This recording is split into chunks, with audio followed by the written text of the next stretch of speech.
Isn't it amazing what people do during Jummah? Like reading newspapers. Yeah, like reading newspapers. Some people even pass out pictures. Is this you? Okay. Some people even sleep during Jummah. But can you blame them? The khutbahs are sometimes very boring. Very boring. It's not always their fault. Sometimes the khatib needs some tips. So today we're going to give some khatib some tips. So here it goes. Tip number 1. Remind people to turn off their cell phones, and that includes you as well. If there's one thing that we need to remember, is that...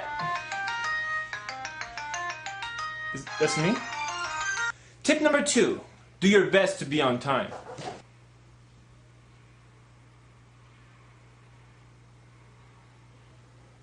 Where's the khatib?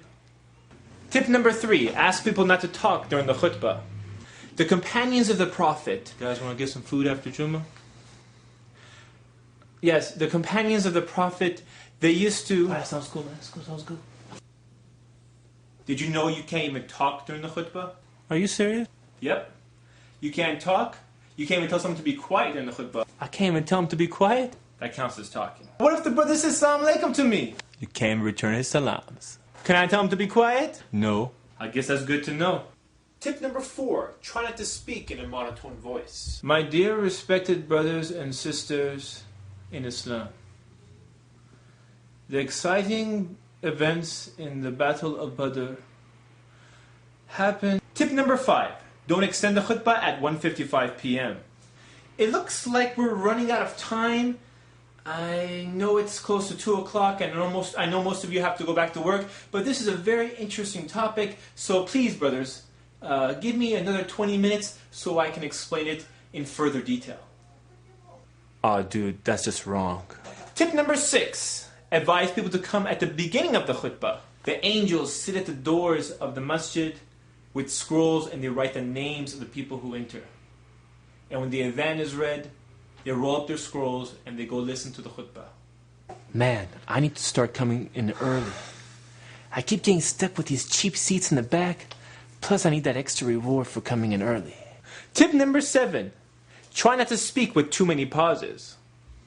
There was a time where many of those who... It's so frustrating. Please let it out. Tip number 8. Talk about relevant issues. If you don't know how to make wudu and you're at Jummah, we have a problem. You mean there's people here at Jummah that don't know how to make wudu? Apparently so. This is why we have so many khutbahs about wudu. Or we don't have other issues to talk about. We got other issues to talk about. So spice up the khutbah. Let's talk about issues that are relevant. Like what? Like marriage. That's what I'm talking about. You know what I'm saying? So I hope these simple tips have helped you. At least have a reminder of certain things that are going through people's heads that are not the khatibs. We kind of ran out of time, and we're pretty much done. So, inshallah, please take the tips. Jazakallah khair for listening. This is Ali reminding you, just in case you forgot. Assalamu alaikum.